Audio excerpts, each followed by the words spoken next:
वो सब अपने ही होते हैं जिनसे मात खाई जाती है। सुना है घर के भेदी से ही लंका ढाई जाती है।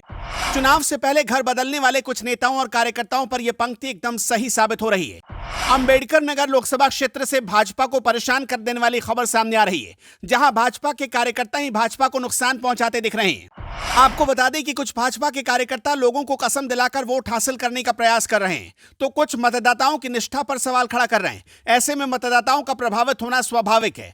चुनाव के नजदीक आते ही फाइनल मैच के आखिर ओवर जैसा माहौल हो जाता है। एकदम रोमांचक माहौल पूरे देश में देखने को मिल रहा है। लेकिन अंबेडकर नगर लोकसभा क्षेत्र की रोचकता तो दल बदलने वाले कार्यकर्ताओं ने कई गुना बढ़ा दी है। सालों तक किसी विशेष पार्टी के प्रति पूर्ण समर्पण के साथ सेवारत रहने वाले कुछ युवा नेता भाजपा की विचारधारा से प्रभावित होकर घर बदल लेते हैं। स्वाभाविक सी बात है कि भाजपा के लिए खुशी का मौका है, लेकिन अगर इस पर गहनता से विचार किया जाए तो कहीं ना कहीं यह घातक साबित हो सकता है। हो सकता है कि बाहर से हानि न पहुंचा सकने की वजह से किले में घुसकर उसकी दीवार को कमजोर करना उद्देश्य हो। यह मेरे अपने व्यक्तिगत विचार नहीं, बल्कि लोकसभा क्षेत्र अंबेडकर नगर में इस समय चल रहे चुनावी दंगल में ऐसे दृश्य सामने आ रहे हैं। आपको बता दें कि अभी कुछ दिनों पहले अंबेडकर नगर लोकसभा क्षेत्र में सपा को छोड़कर सैकड़ों कार्यकर्ताओं ने बीजेपी की सदस्यता ली। इसके बाद बीजेपी को अंबेडकर नगर लोकसभा सीट पर चुनाव जीतने की प्रबल संभावना नजर आने लगी, लेकिन जमीनी स्तर पर हकीकत कुछ और ही है। सपा से भाजपा में आए कुछ नेता सोशल मीडिया प्लेटफॉर्म पर धमकी के साथ भाजपा के लिए प्रचार प्रसार करते दिख रहे हैं।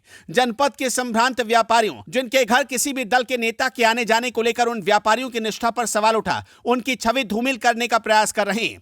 प्रत्यक्ष मतदान गुप्त प्रक्रिया से संपन्न होता है। ऐसे में मतदाता किसी भी पार्टी विशेष को ना तो खुला समर्थन कर सकता है और ना ही खुला विरोध। अपने विवेक अनुसार उसे मतदान करने का अधिकार है। लेकिन खुद को भाजपा के नेता बताने वाले कुछ युवक चौराहे पर बैठकर या सोशल मीडिया पर अप्रत्यक्ष धमकी दे रहे हैं। चुनाव परिणाम आने के बाद देख लेंगे जैसे वाक्यों के साथ लोगों से पेश आ रहे हैं। इसका नकारात्मक प्रभाव भाजपा पर पड़ता दिख रहा है। ये सारी घटनाएं चुनावी रणनीति हैं या किसी की या फिर राजनीति में अल्पज्ञान का प्रभाव, जो भी हो, लेकिन अंबेडकर नगर लोकसभा का चुनाव होगा दिलचस्प, परिणाम चाहे जो भी हो।